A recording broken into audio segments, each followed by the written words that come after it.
Takže ahoj, poďte so mnou urobiť banánové palacinky. Ako prvé zoberiem misku a dám si do nej 500 ml mlieka. Ako ďalšie si k tomu pridám 10 polievkových lyžíc konečne múky hladkej, použijem takúto mapu. Takže tak.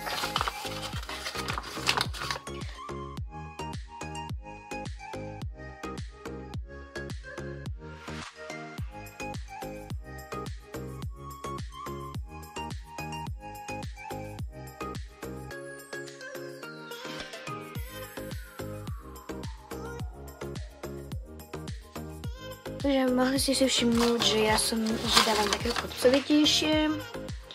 Tá 10. posledná lyžička. Čiže nevadí, aj keď tam bude trošku viacej tej múky, ale tak aby tam nejaká tá múka bola. Čiže možno to bude 10 kopcovitých lyžic. Jednoducho proste, aby tam tá múka bola. Ak sa nám bude zdať malo husté, tak tam ešte tú múku pridáme. Ale si to necháme takto.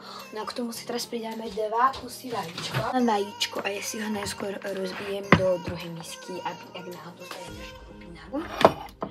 No a 2 vajíčka, takže to je prvé. Šup. A druhé. Takže žiadna škropinka sa mi našťastie nedostala, teda už takto to prehliadnem. No a keď nie, tak to proste pridám do cesta. Takže mám tam tieto 2 vajíčka. Ako ďalšie si tam pridám jeden celý banán. Našla som ešte vanilkový skon, pretože mám vaní, ktoré ja otvorím nožničkami. Tak a šup. Štipku soli, takže oberiem soli, ešte štipku soli. To môže byť toľko, hej, čiže trochu soli. Tak. A teraz prichádza tá časť tých banánov, keďže sú to banánové palacinky. Zoberieme si banánik, takto, mäkší, proste a idem ho rozpočiť.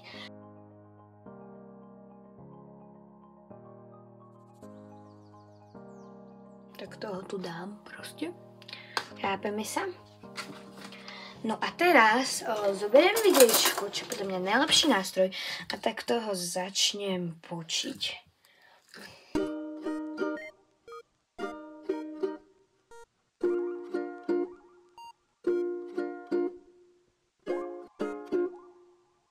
No a potom si túto kašičku proste pridám do tej misky s ingredienciami. Tak. Šup.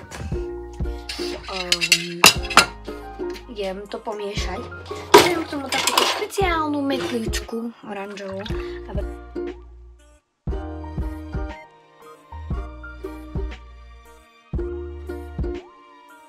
Když to tu premixujem tak.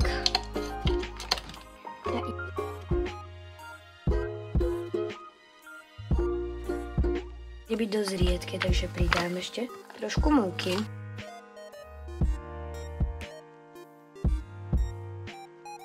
Konzistencia by mala byť zhruba taká.